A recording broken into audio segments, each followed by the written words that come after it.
September 11th, 1599. The Ponte Sant'Angelo. The air itself is a physical presence, thick with the sweat of 1,000 bodies pressed together under a punishing late summer sun. It is a humid, living thing, tasting of dust, of cheap wine soured on the breath, of unwashed wool, and of the metallic tang of morbid anticipation that hangs over any execution day in Rome. The sound is not a shout, but a low, bestial hum, the collective murmur of a city that has come to see a legend die. This is the first focus point, the sensory overload of the crowd, a single organism breathing with one prurient lung. Then, the eye is drawn to the scaffold, a raw timber stage set against the stoic marble of Castel Sant'Angelo. Upon it, a man in a black hood moves with the unhurried grace of a craftsman. He is not a person. He is a function, an instrument of the state's will, and the great axe he tests with his thumb seems less a weapon and more a surgical tool, impossibly sharp, catching the harsh light in a blinding sliver. The focus shifts to her, Beatrice. Dressed not in the rags of a condemned prisoner but in fine, albeit simple clothing, she seems more a bride at a perverse wedding than a parricide awaiting her end. This is the central visual paradox that sears itself into the city's memory. Her youth, her reported beauty, the impossible calm on her face as she looks not at the crowd, not at the executioner, but somewhere beyond, as if her gaze is already fixed on eternity. A priest murmurs frantic prayers, the Latin words tumbling over one another, a desperate attempt to sanctify this brutal spectacle. But Beatrice herself is silent, her lips moving only once, a whisper that no one but the priest can hear. This was the psychological core of the moment. She had already passed beyond their judgment, her serenity a final, unnerving act of defiance. The inhuman hum of the crowd falls away into a sudden, shocking silence as she kneels. The only sound now is the faint creak of the wooden block, the rustle of her dress, the executioner shifting his weight. And then comes the sound that will echo through the centuries, a sound both muffled and sharp, a wet, percussive thud that is felt in the gut as much as it is heard by the ear. For a split second, there is absolute stillness, a frozen tableau of horror and finality. Then the crowd exhales, a single ragged gasp that is not relief, not joy, but something akin to awe, a horrified recognition of what they have just witnessed. The executioner holds her head aloft, and a wave of revulsion and fascination washes over the piazza. In this final, grotesque moment, the state has performed its power, but it has unintentionally created a martyr. This is how the story ends. But to understand the woman, to unravel the paradox of the beautiful parricide, we must begin again, in the world that created her and the monster she was forced to destroy. This is the saga of Beatrice Cenci, a name that would become a whisper, a poem, a rallying cry for rebels and artists for centuries to come. Her story is not a simple morality play of good versus evil, but a far more terrifying narrative about the absence of justice, the perversion of power, and the horrifying metamorphosis of a victim into an executioner. To understand this woman, we must first confront the central, maddening paradox of her existence. How did a 16-year-old girl, raised in the opulent piety of the Roman aristocracy, a creature of beauty and privilege, come to be the central figure in a brutal conspiracy to murder her own father? And more importantly, how did that act of parricide, the most condemned of all sins in a patriarchal world, transform her in the public imagination from a monstrous criminal into a secular saint, an angel of vengeance against tyranny? This is the core question that beats like a dark heart at the center of her legend. The answer is not found in a single act, but in the suffocating world that was late 16th century Rome. A world where the lines between law and corruption, faith and depravity were irrevocably blurred. Her tale forces us to look into the abyss of a society where a young woman's only path to freedom was through the ultimate transgression. We must peel back the layers of romantic legend painted over her by poets like Percy Bysshe Shelley and instead see the raw, terrified reality. Her narrative is a journey into darkness, beginning not on the night of the murder, but in the gilded cage of the Palazzo Cenci, a home that was less a palace and more a private hell. This was not a story of a revolutionary who chose her destiny. It was the saga of a prisoner who, finding all doors to justice barred and locked, decided to tear down the prison walls with her own hands, using the only tools available to her: deceit, conspiracy, and ultimately, a hammer and a nail. Her legend is a testament to the power of narrative, showing how history, popular will, and art can conspire to rewrite a verdict, turning a scaffold of shame into a pedestal of martyrdom. To trace this impossible transformation, we must first step back from the blood-soaked boards of the Ponte Sant'Angelo and survey the grand, corrupt, and magnificent stage upon which her tragedy would unfold: the city of Rome itself. To understand Beatrice, we must return to the world that spawned her, a world of violent contradictions. We must zoom out from the singular tragedy and view the vast, chaotic chessboard of late 16th century Europe. This was the era of the Counter-Reformation, a time when the Catholic Church, wounded by the Protestant schism, reasserted its power with a new, unbending ferocity. Rome, under the stern hand of popes like Clement VIII, was the epicenter of this renewed ideological warfare. It was a city being remade in the image of spiritual certainty, its skyline pierced by the magnificent domes of new basilicas, its streets governed by the watchful eye of the Inquisition. This was the macro-level context, a society obsessed with order, hierarchy, and the absolute authority of God, Pope, and Father. Yet, beneath this veneer of piety, the eternal city seethed with a primal energy. It was a place of grotesque extremes, where cardinals kept lavish courts and mistresses while the poor starved in the shadow of the Colosseum. It was a city of pilgrims and prostitutes, of brilliant artists and ruthless mercenaries. Justice was a commodity, bought and sold in the city's labyrinthine courts, and violence was an accepted part of the social fabric, particularly among the ancient, feuding, aristocratic families who saw themselves as above the laws of common men. This was the mid-level reality, a brutal, feudal society hiding beneath the robes of the Renaissance. And it is here, in this volatile mixture of sacred authority and profane lawlessness, that the House of Cenci thrived.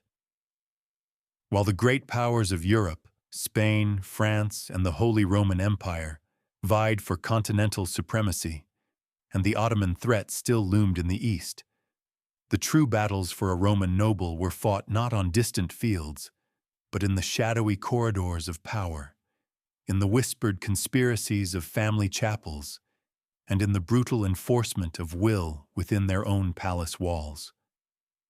For a woman like Beatrice, this geopolitical landscape was a distant rumor.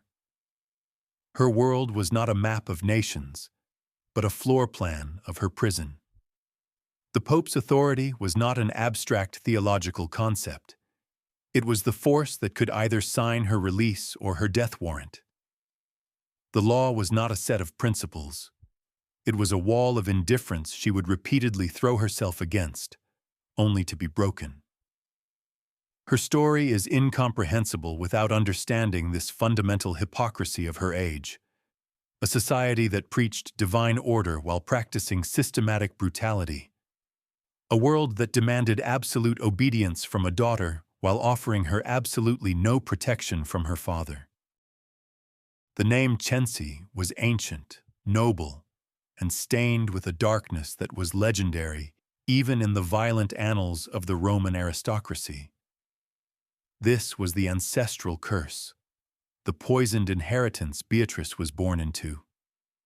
The family traced its lineage back for centuries, a dynasty built on land, papal favor, and a breathtaking capacity for ruthlessness. They were part of the black nobility, those powerful clans whose fortunes were intrinsically tied to the Vatican, yet who often behaved with the untamed savagery of warlords.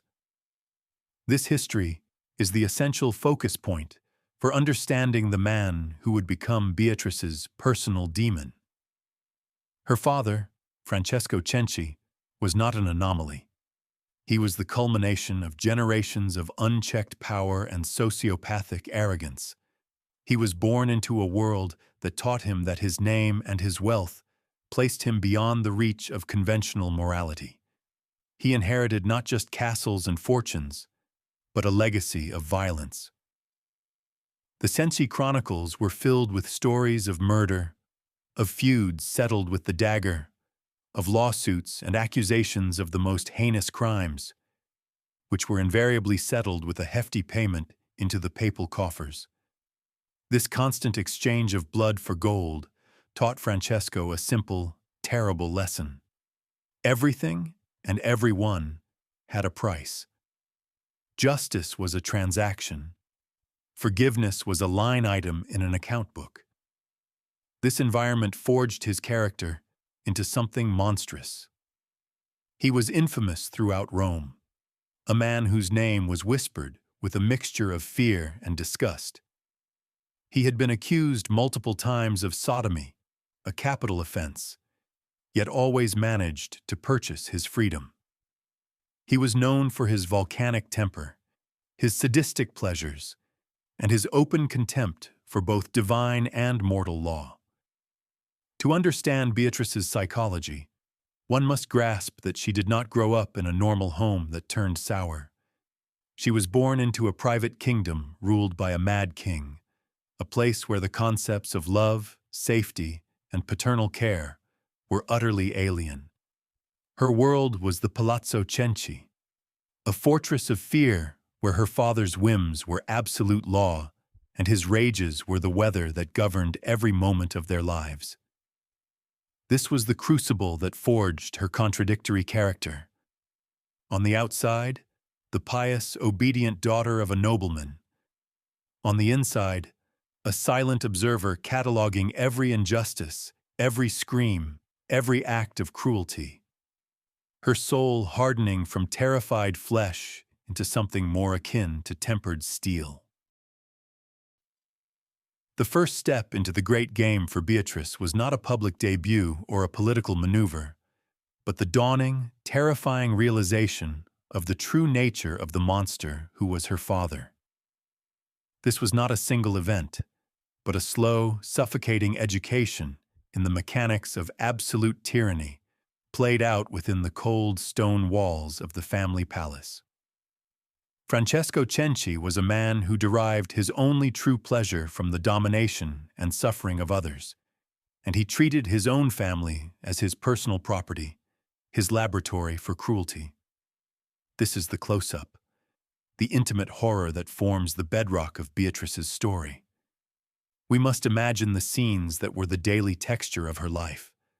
The sounds, the sudden explosive fury of her father's voice echoing through the grand halls, the sound of a slap, the weeping of her stepmother, Lucrezia, or her brother, Giacomo, the sights, the fear in the eyes of the servants, the calculated indifference on the faces of guests who knew of Francesco's reputation but chose to ignore it for the sake of his hospitality.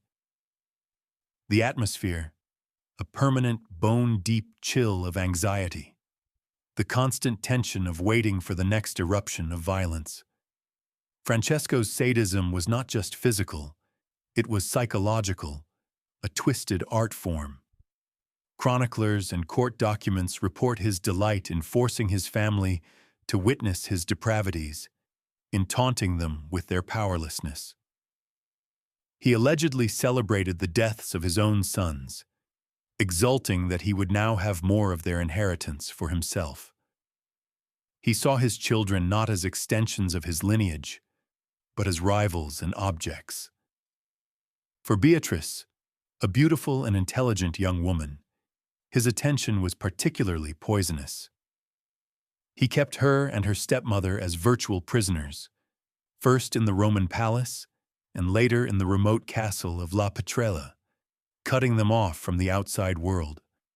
This isolation was a strategic act of control, designed to break their spirits and make them entirely dependent on his will. It was in this suffocating isolation that Beatrice's perception of her father solidified. He was not merely a cruel man. He was a force of pure evil, a negation of all that was holy and natural.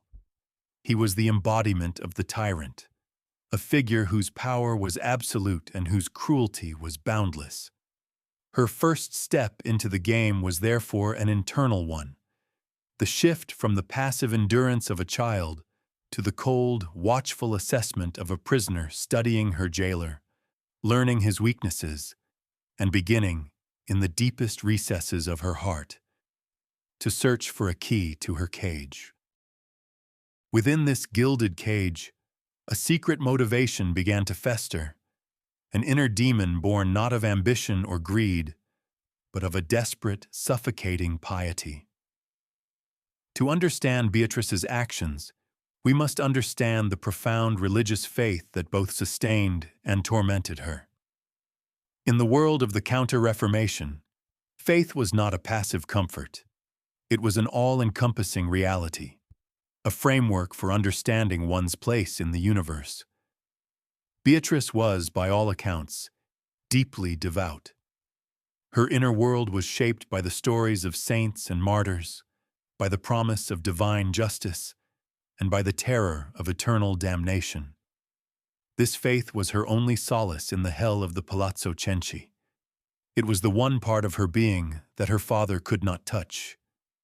While he could lock her body away, he could not control her soul, which turned inward, to prayer. This is the critical psychological vignette. A young woman on her knees in a cold, dark room, her whispered prayers not for wealth or for a husband, but for deliverance. She prayed for her father's death. She begged God to intervene, to strike him down, to release his family from their torment.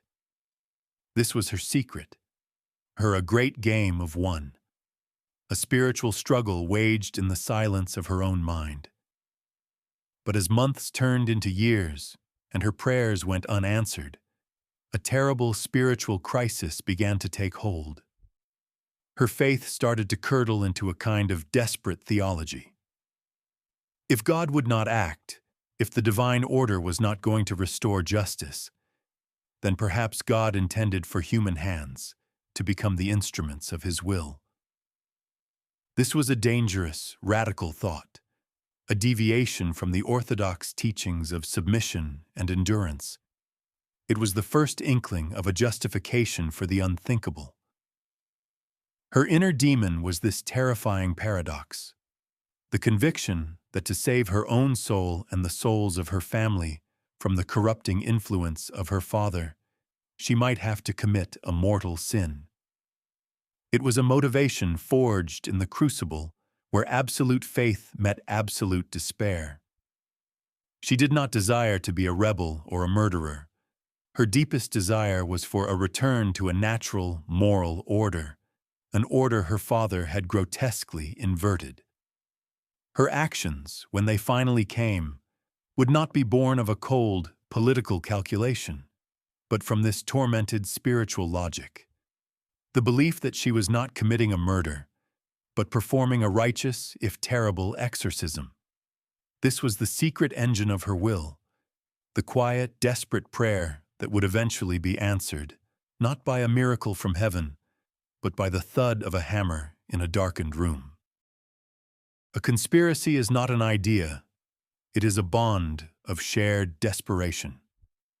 The fateful alliance that sealed Francesco Cenci's doom was not forged in a war room among generals, but in the hushed, terrified whispers of his primary victims. This was a conspiracy of the damned, a fellowship born in the crucible of shared and intimate suffering. The key players were not powerful nobles or cunning politicians, but those who lived under Francesco's thumb day after day. Beatrice herself, her timid stepmother Lucrezia Petroni, and her older brother Giacomo. Each came to the conspiracy from a different angle of despair, creating a volatile and ultimately tragic coalition. Lucrezia, the long-suffering wife, was a woman worn down to a nub by years of physical and psychological abuse. Her motivation was simple survival, the instinct of a battered animal seeking any escape from the cage. She brought to the alliance a weary resolve and an intimate knowledge of the household's routines. Giacomo, the eldest son, was a more complex figure. He was a man drowning in debt and emasculated by a father who despised him, withheld his inheritance, and openly mocked his weakness. His motive was a toxic cocktail of greed and resentment, a desperate desire to seize the power and wealth that he felt was his by right. He represented the pragmatic, if craven, element of the plot. And then there was Beatrice, the intellectual and moral center of the conspiracy. She was the one who transformed their shared, passive misery into an active plan. Her motivation, forged in piety and violation, was the purest and most absolute: the need for justice. A justice she believed both God and the state had denied her.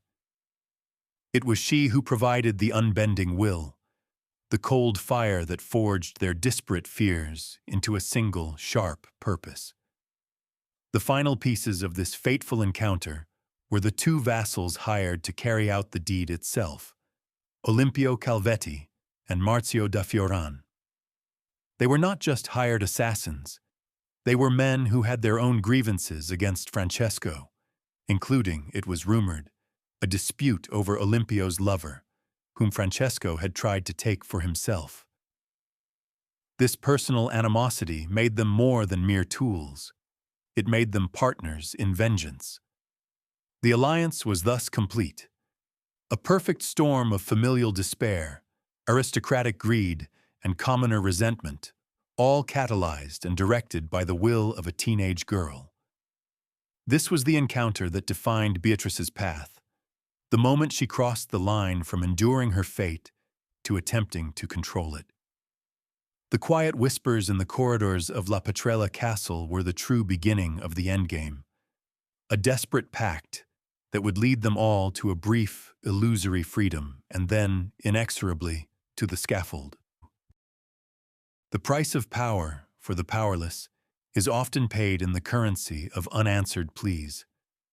Before the conspiracy of blood, there was a desperate appeal for justice, a single fragile attempt to use the established channels of authority to escape their private hell.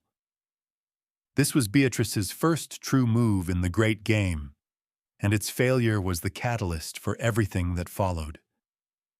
From the desolate fortress of La Petrella, where she and her stepmother were held captive, Beatrice managed to smuggle out a letter. It was not a plea for money or influence. It was a desperate cry for help, an appeal addressed to the highest authority in her world, the Pope in Rome. We must imagine the immense risk involved in this act. To write such a letter was an act of high treason against the absolute authority of her father. Discovery would have resulted in unimaginable punishment.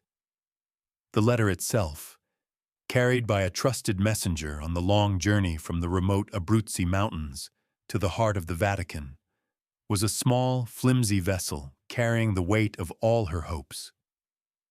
In it, she detailed the catalogue of her father's crimes: the constant abuse, the imprisonment, the misappropriation of her dowry, and, it is believed, a veiled but desperate allusion to his incestuous assaults. This letter was her gamble on the system, her test of the world's moral order. She believed, with the fervent faith of the young and the desperate, that if the Holy Father himself, God's vicar on earth, knew of their suffering, he would surely intervene. This is the tragic focus point of the scene. The naive belief that truth and justice were synonymous. But the letter, upon arriving in Rome, did not land on the desk of a righteous pontiff. It fell into the vast, indifferent machinery of papal bureaucracy. It was a world of clerks, of secretaries, of endless corridors and competing interests. The Cenci family was known to the Vatican, but primarily as a source of immense revenue through the fines Francesco paid for his various crimes. To act on Beatrice's letter would be to disrupt a profitable, if sordid, arrangement. The plea was likely read, noted, and then filed away, lost in a sea of similar petitions, a minor family drama in a world of grand geopolitical concerns. The silence that followed was more devastating than any angry refusal.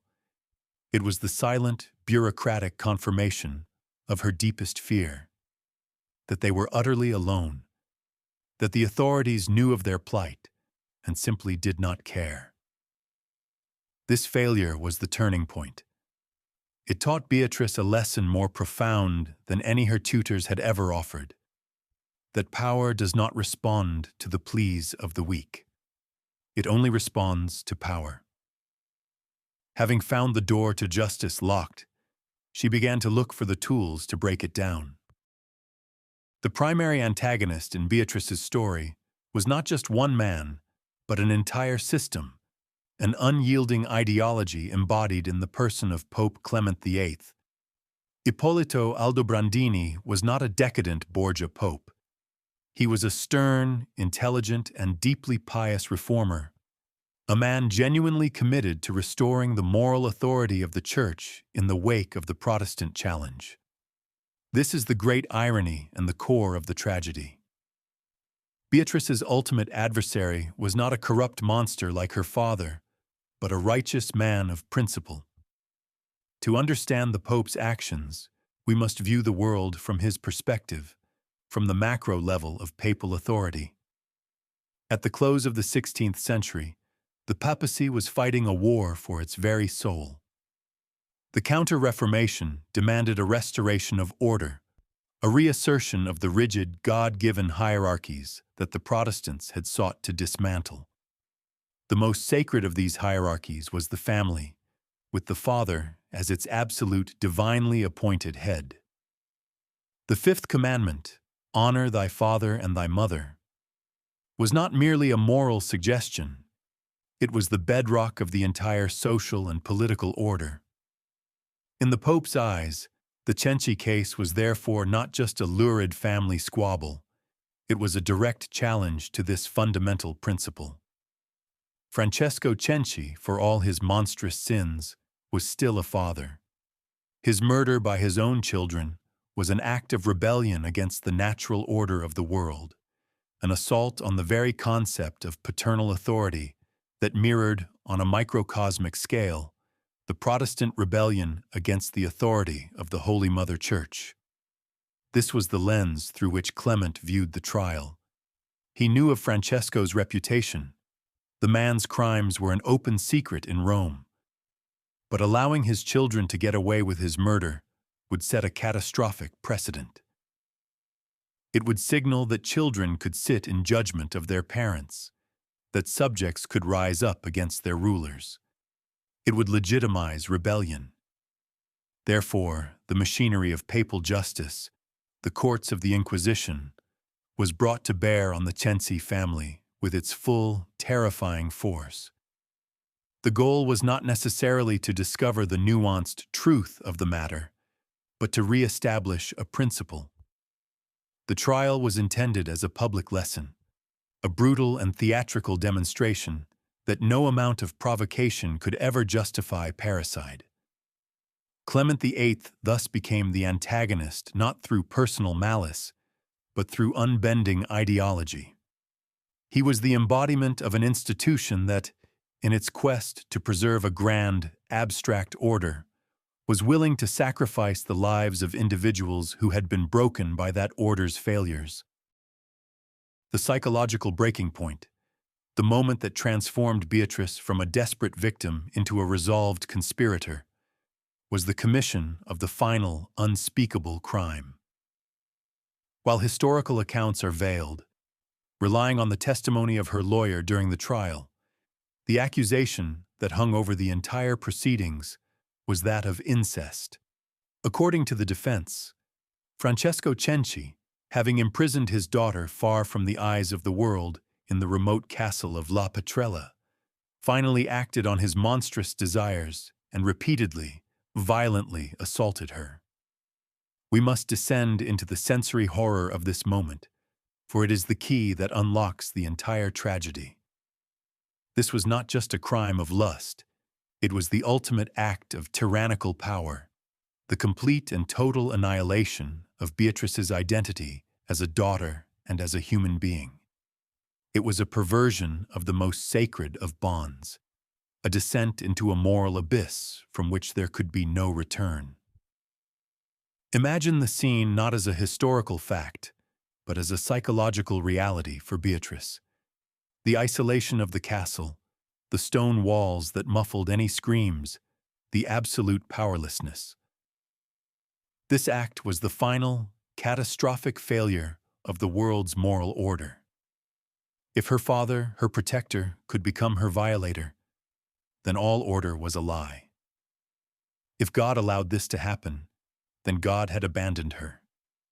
This was the breaking of her spirit, the moment her faith in divine intervention died and was replaced by something colder and harder.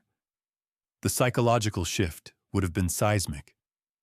The shame and horror of the violation would have been immense, but it would have been accompanied by a strange and terrible clarity. There was no longer any room for negotiation, for hope, for appeals to a higher authority. The system had not just failed to protect her, it had allowed her to be utterly defiled. The line had been crossed. From this point forward, the question was no longer if she should act, but how. Her father was no longer just her jailer. He was a contamination, a spiritual cancer that had to be excised for her own soul to survive. This was the fatal mistake on Francesco's part. In his ultimate act of domination, he had inadvertently liberated his daughter from the final constraints of fear and filial piety. He had pushed her beyond the limits of human endurance, and in doing so, had forged her will into a weapon. The quiet, pious girl who prayed for deliverance was gone, consumed in the fire of this ultimate transgression. In her place stood a woman who now understood that she would have to become her own savior and her own justice. Chaos often creates its own unique opportunities. The isolation of the fortress of La Petrella, intended by Francesco as the ultimate instrument of his control, became the very thing that made his murder possible. The castle was a remote, forbidding structure in the Abruzzi Mountains, far from the prying eyes of Rome and the reach of papal authorities. For Francesco, it was the perfect private kingdom where his depravity could flourish unchecked. For Beatrice and her co-conspirators, it became an ideal stage for a crime. This is the focus point of the narrative, shifting from psychological torment to tactical planning. The castle's remoteness meant fewer witnesses. Its thick stone walls would muffle any sounds of a struggle. The small, loyal staff could perhaps be bought or intimidated. The chaos Francesco had cultivated, a household ruled by fear and secrecy rather than order and loyalty, now worked against him. His tyranny had atomized the inhabitants, leaving no one with any allegiance to him beyond what his terror could enforce. In this isolated environment, Beatrice's plan could take shape. The opportunity was born from the very fabric of their imprisonment. They knew the castle's layout intimately, every creaking floorboard, every secret passage, every lock and key. Most importantly, they knew Francesco's routine. They knew when he drank himself into a stupor, when he was most vulnerable. The chaos of their lives under his rule had sharpened their senses, made them keen observers of their tyrant's habits. It was a predator's knowledge, learned by the prey. The chosen weapon was itself a symbol of the crime's brutal, primitive nature, a rejection of the aristocratic poison or dagger. They would use a hammer and a nail or a fante, a large pin used to hold open shutters. The tools of a common workman, instruments of crude, direct force. The plan was as brutal as it was simple. Two vassals, Marzio and Olimpio, would be drugged with opium mixed into Francesco's drink by Lucrezia. Once he was in a deep, intoxicated sleep, they would enter his chambers and carry out the execution. Beatrice would stand guard, the guiding intelligence of the operation. This was opportunity born from chaos, a sleeping tyrant, an isolated fortress, and a small band of desperate people who had nothing left to lose. The very tools of their oppression, the isolation, the fear, the intimate knowledge of their tormentor's life, were now being repurposed into the instruments of their liberation. The night of September 9th, 1598, was the moment when all this dark potential was finally unleashed. The night of the murder was a sensory assault, a symphony of horror played out in the suffocating confines of a castle bedroom. This was the Cenci family's greatest, most terrible triumph. To understand its significance, we must first immerse ourselves in the physical reality of the act. The scene begins in near total darkness, the only light coming from a single candle held in a trembling hand, casting long, dancing shadows that turn familiar objects into monstrous shapes. The first sound is the heavy, stertorous breathing of a man in a drunken, drugged sleep. Francesco, oblivious, a fallen giant. The air is thick with the smell of stale wine, sweat, and the cloying sweetness of the opium they had mixed into his drink. Then, the whisper of bare feet on cold stone as the two assassins, Marzio and Olimpio, creep into the room, their faces pale masks of fear and resolve in the flickering candlelight. Beatrice and Lucrezia wait in the doorway, their presence a silent, urgent command. There is a moment of hesitation. The assassins, hardened men though they are, recoil from the act of killing a nobleman in his bed. It is here that Beatrice's transformation becomes complete. The chroniclers report that she hissed at them, her voice a venomous whisper. So you have the courage to take a man's money, but not to do the work? She shames them, taunts them, threatens them with divine retribution if they fail, her will of iron forcing them past their fear. This is the psychological climax. The girl is gone. The avenging angel is here. Then, the act itself. It is not clean. It is clumsy, brutal, and horrifyingly intimate. One man holds a pillow over Francesco's face while the other takes the fante, the large iron pin, and a hammer. The sound is not the clash of swords, but something far more sickening. The flat, wet thud of the hammer striking the pin, driving it through the sleeping man's eye and into his skull. Another blow is struck to his throat. There is a brief, muffled struggle, a convulsive thrashing of limbs beneath the blankets, and then a profound and shocking silence. The only sound left is the ragged, desperate gasping of the conspirators, their lungs burning in the suddenly thin air. The immediate aftermath is a scene of grotesque intimacy. They have done the impossible. The tyrant is dead. A strange, chilling calm descends. There is no elation, no joy, only the cold, stark reality of the corpse lying in the bed and the shared, terrible knowledge of what they have done. This moment of silence is their triumph, the absolute final end of their suffering at his hands.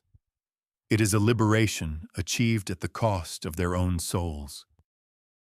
In the immediate aftermath of the murder, in the chilling silence of La Petrella Castle, the Cenci family experienced a brief, intoxicating moment of hubris. It was the psychology of a prisoner taking their first breath of fresh air, a fragile and illusory sense of triumph. For the first time in their lives, the oppressive weight of Francesco's presence was gone. The constant, gnawing fear that had been the background radiation of their existence had vanished. We must imagine the morning after. The sun rising over the Abruzzi mountains, the conspirators moving through the castle with a newfound, almost giddy sense of ownership. They were no longer captives. They were the masters of their own home. Their initial plan was to disguise the murder as an accident. They carried Francesco's body to a balcony overlooking a garden and threw it onto the gnarled branches of an elder tree below, hoping to create the impression that he had fallen while walking in his sleep. This act itself was part of their hubris, a belief that they could not only defeat their tyrant, but also control the narrative of his death, fooling the world just as they had silenced him. For a short time, it seemed to have worked. They reported his death as a tragic accident. No one in the immediate vicinity had the authority or the inclination to question the story of a powerful noble family. They returned to Rome, believing they had committed the perfect crime. This was their moment of triumph, a fleeting period when they thought they had successfully excised the cancer from their lives and could now begin anew. Giacomo looked forward to claiming his inheritance and paying off his debts. Lucrezia and Beatrice looked forward to a life of quiet peace, free from violence and terror. They had confronted the monster in the labyrinth and slain it, and for a brief, shining moment, they believed they had escaped the maze entirely. But this psychology of triumph was built on a foundation of naivete. They had underestimated the world outside their private hell.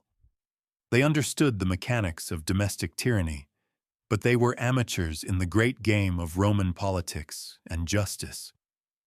They failed to realize that Francesco's death was not just a family affair. It was an event that would send ripples through the very structure of power in the Papal States. Their brief sense of freedom was the calm before the storm, a moment of profound self-deception before the relentless machinery of the state they had so long ignored turned its cold, unblinking eye upon them and their clumsy, blood-soaked secret. The sworn enemy who would ultimately dismantle the Cenci family's wall of lies was not a personal rival, but a professional, the faceless embodiment of the state's investigative power. He was the Inquisitor, or the Chief Magistrate, a man whose name is lost to history, but whose function was terrifyingly clear. He was the human cog in the machinery of papal justice that Pope Clement had set in motion. This figure represents the shift from the passionate, personal drama of the murder to the cold, impersonal logic of the law. He was not driven by vengeance or greed, but by professional duty and the rigorous, systematic procedures of the Holy Office.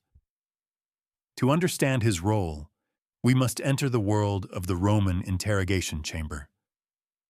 This was not a place of reasoned debate. It was a laboratory of pain, a place designed to break the body in order to extract the truth from the soul. The Inquisitor's primary tool was the corda, the rope, a brutally effective method of torture, also known as the strappado.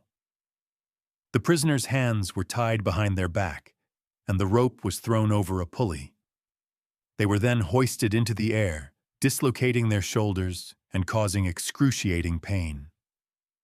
The Inquisitor's chemistry with his prisoners was not one of human interaction, but of the methodical application of escalating agony. He would have begun with the weakest links. He would have separated the conspirators, playing them against each other, exploiting their fears and their loyalties.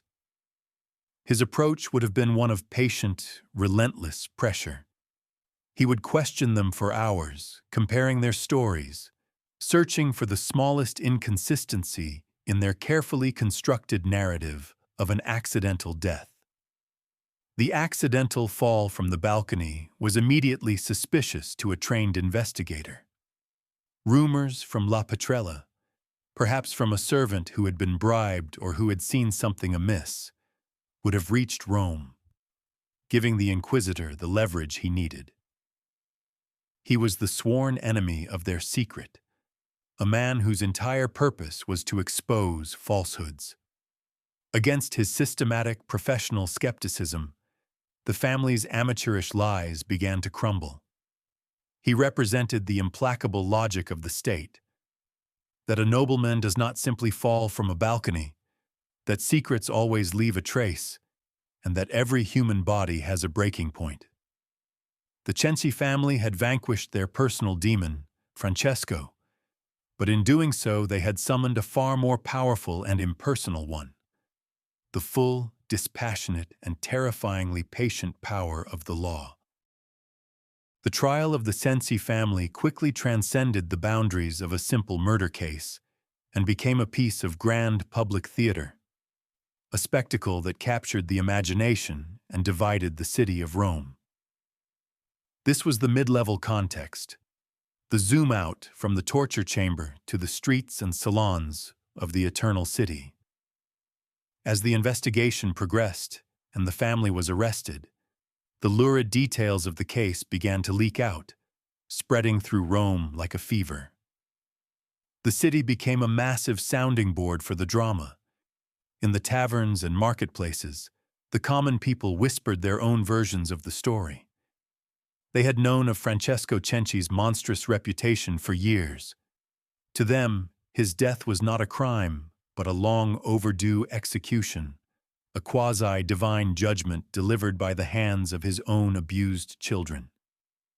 Beatrice, in particular, began to be seen not as a murderer, but as a virtuous avenger, a Judith to her father's Holofernes.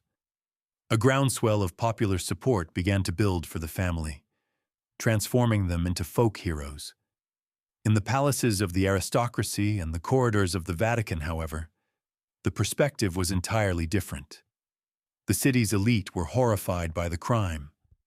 They saw the murder as a dagger aimed at the heart of their entire social order.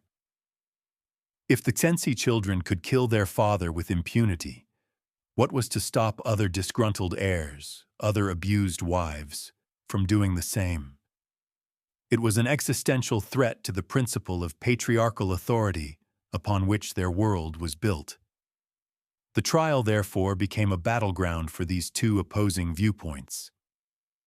The courtroom was the stage, but the real performance was for the public. Every new revelation, every piece of testimony, was fiercely debated across the city.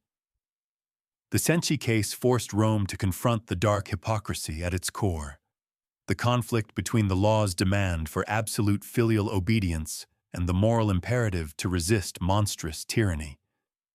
This public fascination turned the legal proceedings into something much larger than the sum of its parts.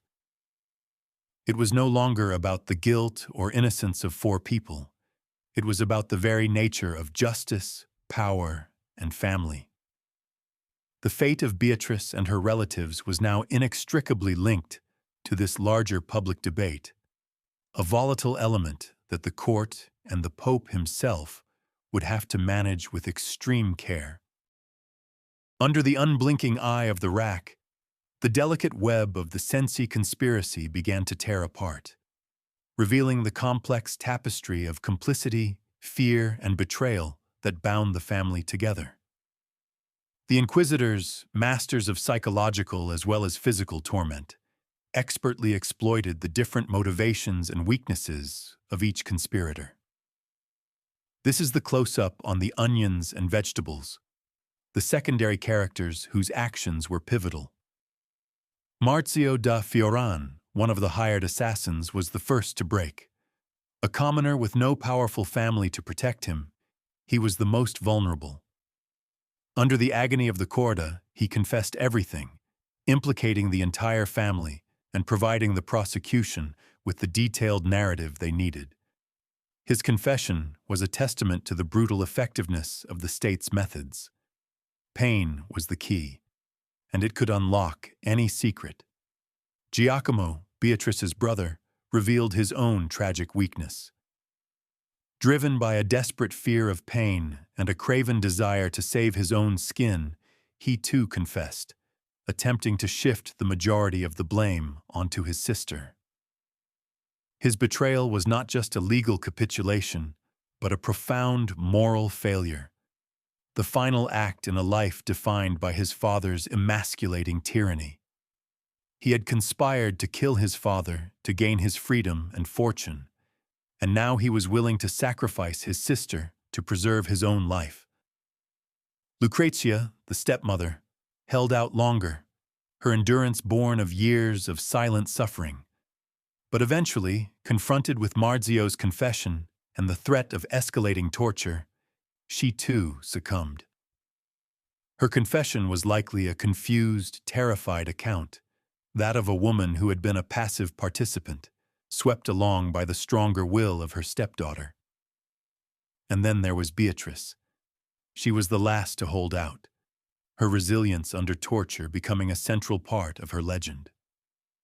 For days, she endured the agony of the rope, her shoulders repeatedly dislocated, yet she steadfastly denied everything.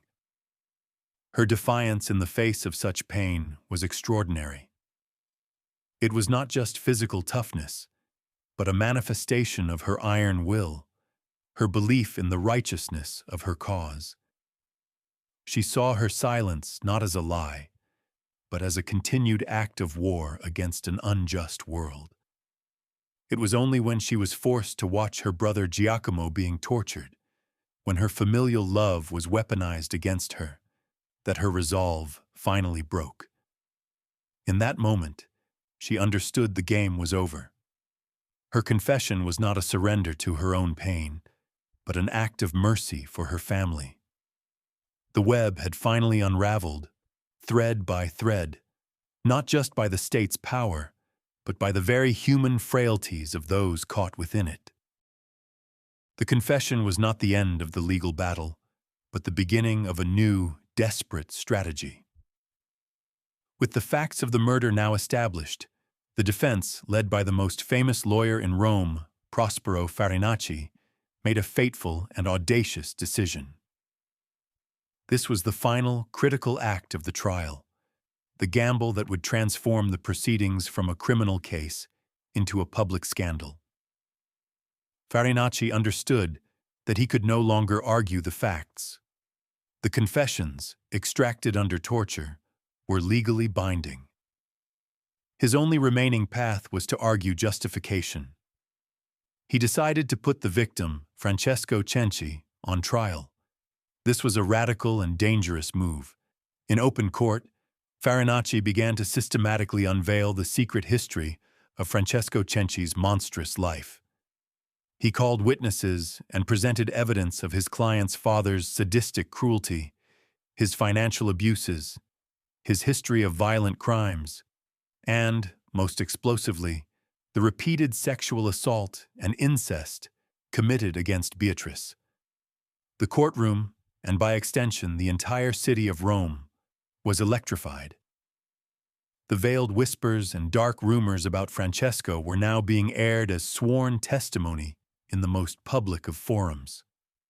This was Farinacci's psychological error, or perhaps his brilliant, tragic masterstroke. He believed that by exposing the sheer scale of Francesco's depravity, he could evoke enough public sympathy and moral outrage to force the court and the Pope into a lenient sentence. He sought to reframe the narrative. This was not parricide, but a justifiable tyrannicide. For a moment, it seemed the strategy might work. Public opinion, already largely on the side of the family, solidified into a wave of popular support for Beatrice. She was no longer just a victim. She was a symbol of violated innocence, a martyr who had done what the state had failed to do: stop a monster. But in winning the court of public opinion, Farinacci was losing the only court that mattered. His public revelations were a profound embarrassment to the papal authorities and the Roman nobility. He was not just defending the Cenci family. He was exposing the impotence and corruption of a system that had allowed a man like Francesco to flourish for decades. He was holding up a mirror to the dark underside of their world, and the reflection was intolerable. The decision to reveal everything, while morally necessary for the defense, was a strategic catastrophe. It backed Pope Clement into a corner, forcing him to choose between acknowledging the system's failure or reasserting its absolute authority. The fate of Beatrice Cenci now rested not on the question of her guilt, but on the Pope's need to quell a scandal that threatened to spiral out of his control. The verdict, when it came, was the greatest catastrophe, the brutal and inevitable resolution of the conflict between the Cenci family's private agony and the Pope's public agenda. After weeks of trial and deliberation, Pope Clement VIII retired to consider the judgment. The city of Rome held its breath. The impassioned defense by Farinacci and the overwhelming public sympathy for Beatrice had created a genuine hope for clemency. Cardinals and ambassadors lobbied on the family's behalf, arguing that the extreme provocation mitigated the crime. For a moment, it seemed that mercy might prevail over the rigid letter of the law, but the Pope's decision was ultimately not a legal or a moral one. It was political. This is the crucial moment where the macro-level concerns of the papacy decisively crush the micro-level tragedy of the Cenci family. Clement found himself in an impossible position. To pardon the Cenci would be to admit that the patriarchal authority he so fiercely defended was fallible, that there were circumstances where rebellion against a father was justified. As we saw, this was a precedent he could not and would not set. It would undermine the very foundation of the social order he was trying to restore. Furthermore, just as he was deliberating, news reached Rome of another unrelated parricide committed by a noblewoman elsewhere in the Papal States. This event, according to the chroniclers, sealed the Cenci family's fate. It was seen by the Pope as a sign of a dangerous trend, a moral sickness spreading through the aristocracy. He knew he had to act decisively to stamp it out. His verdict was therefore an act of political surgery, a ruthless and exemplary punishment designed to send an unequivocal message. He decreed that all the conspirators, with the exception of the youngest brother, Bernardo, were to be executed. There would be no mercy. The sentence was unyielding and absolute. This was the ultimate catastrophe for Beatrice. She had gambled that the world's justice system would recognize the righteousness of her cause, that the truth of her suffering would be her shield. Instead, she discovered that the system was designed not to protect individuals like her, but to protect the abstract principles of order and authority, even when that authority was monstrous. The Pope's decision was a declaration that the sin of rebellion against a father was, in the eyes of the state, a greater crime than any sin a father could commit against his child. In the final days leading up to the execution, Beatrice Cenci underwent her last and most profound transformation. This was the collapse of her worldly hopes, but it was also the dawn of her legend. Confined to her cell in the Tor di Nona prison, knowing that her death was certain and imminent, she entered a state of serene, almost beatific calm. the terrified girl who had conspired in whispers, the defiant woman who had endured torture in silence, now gave way to the serene martyr. This psychological shift is the key to her enduring legacy. She had lost the legal battle, but she was now preparing to win the spiritual war for her own narrative. Eyewitness accounts and popular legends describe her in these final days as being completely at peace. She spent her time in prayer, comforting her condemned stepmother and brothers, and preparing her soul for death. She reportedly arranged for her own funeral, dictating the details of her burial and the disposition of her few remaining possessions. This was not the behavior of a broken criminal, but of a person who had achieved a state of profound spiritual clarity. She had accepted her fate, but on her own terms. She understood that while the Pope could command her body, he could not command her meaning. Her calmness was her final, most powerful act of defiance. It was a silent declaration that she did not see her execution as a punishment for a crime, but as a martyrdom for a just cause. She was recasting her own story, transforming herself from a parricide into a sacrifice. The public, already primed to see her as a hero, seized upon these stories. Her tranquility in the face of death was seen as proof of her fundamental innocence and virtue. She was no longer just the victim of a monstrous father. She was now a victim of a cruel and unfeeling state. This collapse of her legal case was the final chance for her to define her own legacy, and she seized it with a quiet determination that was more powerful than any legal argument. By the time she stepped out of her cell on the morning of September 11th, she had already begun her ascent into myth. She walked towards the scaffold not as Beatrice Cenci, the condemned parricide, but as La Bella Cenci, the beautiful symbol of wronged innocence, a figure of tragic grace, whose story was about to be sealed in the blood of martyrdom, ensuring it would never be forgotten. The hero's finale, Beatrice's final walk to the scaffold on the Ponte Sant'Angelo, was a masterfully staged piece of public theater, though its director was fate rather than the state. The scene is cinematic, a moment where history crystallizes into an unforgettable image. Imagine the dawn breaking over Rome on that September morning, the sky a pale, indifferent canvas. The city is not sleeping. It is awake and converging on the bridge, a river of humanity flowing towards the spectacle. The authorities had erected the scaffold in this highly visible location, spanning the Tiber in the shadow of Castel Sant'Angelo, to maximize the public impact of the execution.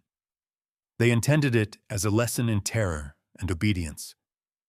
But the crowd that gathered was not cowed. It was sullen, mournful, and simmering with a dangerous energy. They had come not to see justice done, but to witness a tragedy. Then she appears. The procession emerges, and a collective gasp ripples through the crowd. Beatrice is not in chains or rags. She is dressed in white, the color of innocence and martyrdom, her hair unbound. She holds a crucifix. Her face is pale but composed, her expression not of fear, but of a profound and otherworldly serenity. This visual is the single most powerful element of her legend. She does not look like a murderer. She looks like a saint. As she walks through the silent, weeping crowds, she becomes the central actor in her own passion play. The circumstances of her end brought her story full circle in a series of terrible ironies. She had appealed to the Pope, the Holy Father, for protection from her earthly father, and it was this Holy Father who was now sending her to her death to protect the principle of fatherhood. She had killed one man in a dark room to escape a private prison, and now she was being killed by the state in the full light of day to preserve a public one. Her final moments on the scaffold are a study in composure. She kneels, prays, and forgives her executioners. She does not rage against her fate. Her acceptance is her final victory. When the axe falls, it is not merely the end of a life. It is the punctuation mark on a legend. The state had intended to make an example of her, to erase her defiance with a display of absolute power. Instead, in that single, brutal moment, they immortalized her. They had cut off the head, but they had given birth to a ghost that would haunt the conscience of Rome for centuries. The legacy of Beatrice Cenci is a story of radical and conflicting interpretations, a testament to how a historical figure can be posthumously resurrected and remade in the image of a new era's ideals. Immediately following her execution, her story was kept alive in Rome through popular ballads and anonymous manuscripts, forbidden texts that circulated in secret, preserving the narrative of the beautiful, wronged girl executed by a cruel pope. She became a local martyr, a ghost said to haunt the Ponte Sant'Angelo, a symbol of Roman defiance against papal authority. For 2 centuries, she remained largely a figure of folklore. The true explosion of her fame, however, came with the Romantic movement of the 19th century. This is when the conflict of interpretations truly ignited. The Romantics, with their obsession with rebellion, tragic heroes, and the struggle of the individual against oppressive institutions, discovered in Beatrice the perfect embodiment of their ideals. Percy Bysshe Shelley, after seeing a portrait attributed to Guido Reni of a beautiful, sad young woman believed to be Beatrice, was inspired to write his Gothic tragedy, The Cenci. In his hands, Beatrice was transformed. She was no longer just a Roman girl caught in a family drama. She became a universal symbol of pure innocence crushed by a corrupt and patriarchal world, a proto-feminist hero who chose violent rebellion over submission. This interpretation was seized upon by other giants of literature and art. Stendhal wrote about her. Alexandre Dumas included her story in his collections of famous crimes, and countless painters depicted her in her cell or on her way to the scaffold. They stripped away the ambiguities of the case, the conspiracy, the lies, the sheer brutality of the murder, and polished her into a flawless icon of righteous vengeance. This romantic reinvention established the dominant modern perception of Beatrice. She became a feminist symbol, a figure of resistance against male tyranny. However, this interpretation stands in stark contrast to the view held by the Church and the conservative establishment, which continued to see her as a cautionary tale, a monstrous parricide whose crime threatened the sacred order of the family. Her legacy is thus a battleground. Was she a cold-blooded killer who manipulated her family into committing an unforgivable sin? Or was she a tragic hero, a victim of such profound abuse that her violent act was the only possible path to justice? This unresolved conflict is precisely what gives her story its enduring power. She remains a contested figure, forever trapped between the historical record of a brutal crime and the powerful myth of a beautiful rebel. The central paradox of Beatrice Cenci, how a parricide became a saint in the court of public opinion, can finally be solved by understanding the powerful alchemy of legend. Her transformation from criminal to martyr was not the result of a single factor, but the confluence of several powerful forces that converged upon her story.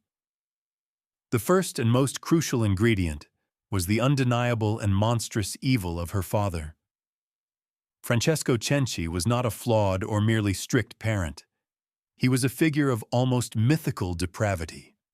The public's widespread knowledge of his crimes created a fertile ground for sympathy. In the popular imagination, the murder was not an act of aggression, but of self-defense, a necessary purgation of an evil that the state itself had proven unwilling or unable to control. The law had failed, so a higher, more primal justice had been served. This was the foundational element.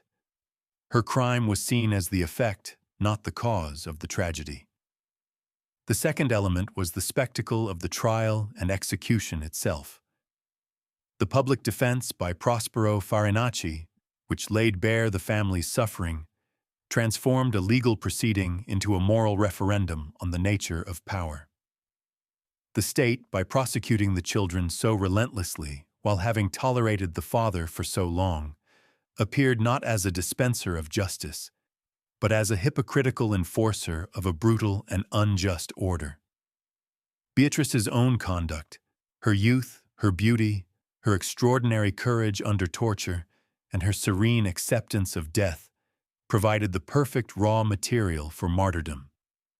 She looked and acted the part of the innocent victim, not the guilty killer. The image of the beautiful, pious girl calmly walking to the executioner's block was an incredibly powerful piece of emotional propaganda. Finally, the alchemy was completed by the passage of time and the intervention of art. The Romantics, particularly Shelley, took this potent local legend and broadcast it to the world, refining it into a universal parable of rebellion. They severed Beatrice from the messy, uncomfortable facts of her case and elevated her into a pure symbol. The paradox was thus solved not by ignoring her crime, a what broke her moment, but by subsuming it into a larger narrative of tyranny and resistance. What broke her was a systematic, absolute abuse that pushed her beyond the boundaries of law and society. The world saw that the system which judged her was itself morally bankrupt. She became a symbol because her private tragedy perfectly mirrored a universal public anger against unaccountable power, making her story a timeless myth about the moment when a victim decides she will no longer be a victim, whatever the cost. The verdict of history on Beatrice Cenci is not a simple judgment of guilt or innocence, but a philosophical conclusion about the terrifying gray area where justice and law diverge. Her life serves as a dark mirror, reflecting the eternal and often brutal clash between the power of institutions and the conscience of the individual. The universal lesson of her saga is a deeply unsettling one. It questions whether there are crimes so monstrous that they place the perpetrator outside the protection of the law, and whether the victims of such crimes are justified in becoming their own executioners. This is the heart of the Cenci question. On one hand, the case represents the necessity of social order. Pope Clement's position, while ruthless, was not irrational. A society that condones parricide, regardless of the provocation, risks descending into anarchic violence. The law must be absolute, blind, and impartial, for if it makes exceptions for sympathetic figures like Beatrice, the entire edifice of justice can crumble. Her execution was, from this perspective, a tragic but necessary sacrifice to uphold the foundational principle that individuals cannot be the arbiters of life and death. On the other hand, her story is a powerful testament to the law's limitations and its potential for profound injustice. What happens when the law itself protects the tyrant? What recourse does a victim have when the very institutions designed to provide justice are indifferent or complicit? Beatrice's case demonstrates that when all legitimate avenues for redress are closed, human desperation will inevitably seek illegitimate ones. Her act of murder can be seen not as a rejection of justice, but as a desperate, distorted pursuit of it in a world where none was available. Her life becomes a cautionary tale about the dangers of absolute power, particularly the unchecked power within a family, and a society's moral obligation to protect its most vulnerable. Ultimately, the verdict of history is that Beatrice Cenci is both guilty and justified, a criminal and a hero. She embodies the tragic paradox of the human condition, caught between the rigid demands of civilization and the primal cry of the human heart for justice. Her story does not give us an easy answer, but instead leaves us with a permanent, haunting question. What is the breaking point of human endurance, and what is the true price of order? The final frame of this story is not the bloody scaffold or the cold courtroom, but an enduring, ethereal image that has seeped into the very stones of Rome. It is the ghost of the Ponte Sant'Angelo. For centuries, legend has held that on the night before the anniversary of her death, Beatrice's spirit appears, walking across the bridge that was the site of her final moments, carrying her own head in her hands. This image, this delicious kebab of a myth, is the perfect metaphor for her entire legacy. It is an image of horror and beauty, of tragedy and defiance. It signifies that while the state could dismember her body, it could never destroy her story. Her ghost is a permanent fixture in the psychic landscape of the Eternal City, a perpetual reminder of the unresolved tension at the heart of her case. The image of the woman in white, a symbol of innocence, carrying the evidence of her own brutal execution, encapsulates the central paradox. It is the visual representation of the beautiful parricide, the innocent killer, the sainted criminal. Her story is not a closed chapter in a history book.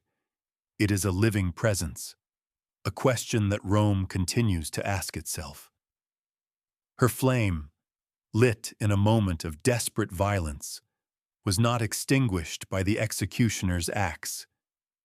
It was merely transformed, becoming an eternal torch passed down through generations of poets, painters, and rebels who saw in her pale, determined face a reflection of their own struggles against tyranny.